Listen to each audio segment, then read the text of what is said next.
Hi everyone, this is my anthology Childhood, and I'm going to read the introduction. I think of my childhood more than most people.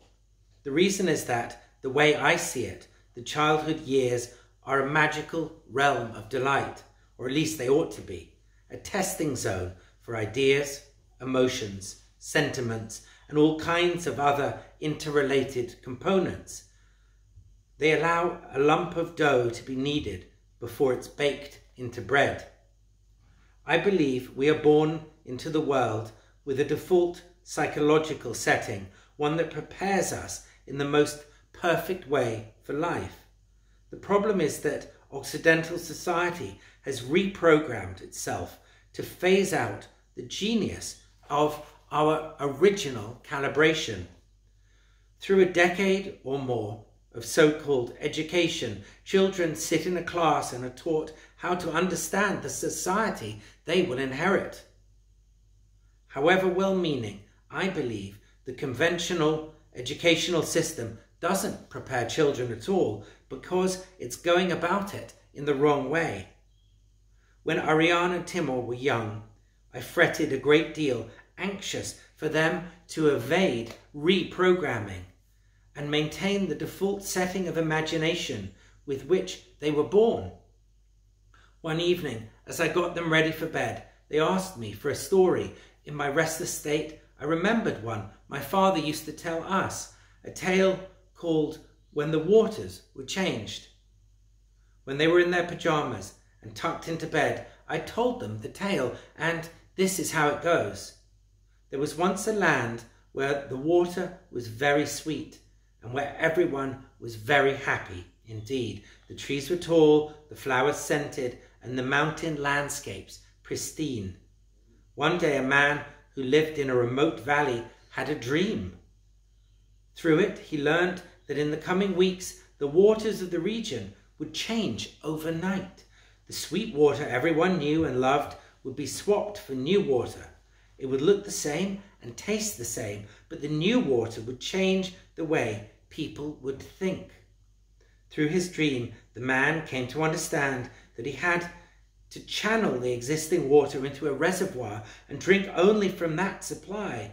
Without any other instructions, he did as he was bid to by his dream. Accordingly, he filled the reservoir and made sure he only drank from its water. Then, running through the kingdom, he warned others of impending catastrophe, begging them to do as he had done. A little time passed. Just as the voice in the dream had described, the waters of the kingdom were magically changed. The older water was exchanged with new water. As had been foretold, the new water caused the people to think in a different way. To the man who was drinking the water, who had kept thinking in the old way, it was a terrible thing. He found that the new thinking was at odds with everything he believed to be right. Everyone who thought in the new way did so, of course, because they were drinking the new water, all except for him. As months passed, people began to regard the man from the remote valley as mad. They said he was insane. They couldn't understand it, but they knew he was wrong and that they were right. This conclusion was reached because there were more of them than there were of him. More time passed, and the man who was drinking from his own reservoir of old water found himself becoming increasingly isolated. The people down on the plateau shunned him when he ventured there. They became progressively bitter, asserting that he was sick or mad or both. One day the man could stand it no more. He went down to the reservoir of old water that he'd kept in secrecy, and he drained every last drop. Then anxiously he moved down to the plateau and lived among the people there, drinking the new water just as they did.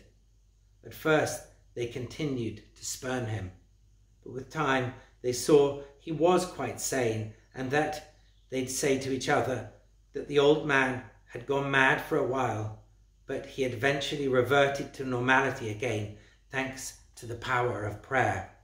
In the same way that the man in the story tried to hold out, but had no choice but to go with the flow. I see Timur and Ariane and all their other kid friends have no alternative but to be like everyone else. Or do they? Perhaps, though, if we recalibrate ourselves little by little, we'll reach a time when there would be no need for recalibration at all, because we will be exactly as we were supposed to be at the beginning, programmed in a way we were supposed to be right from the start.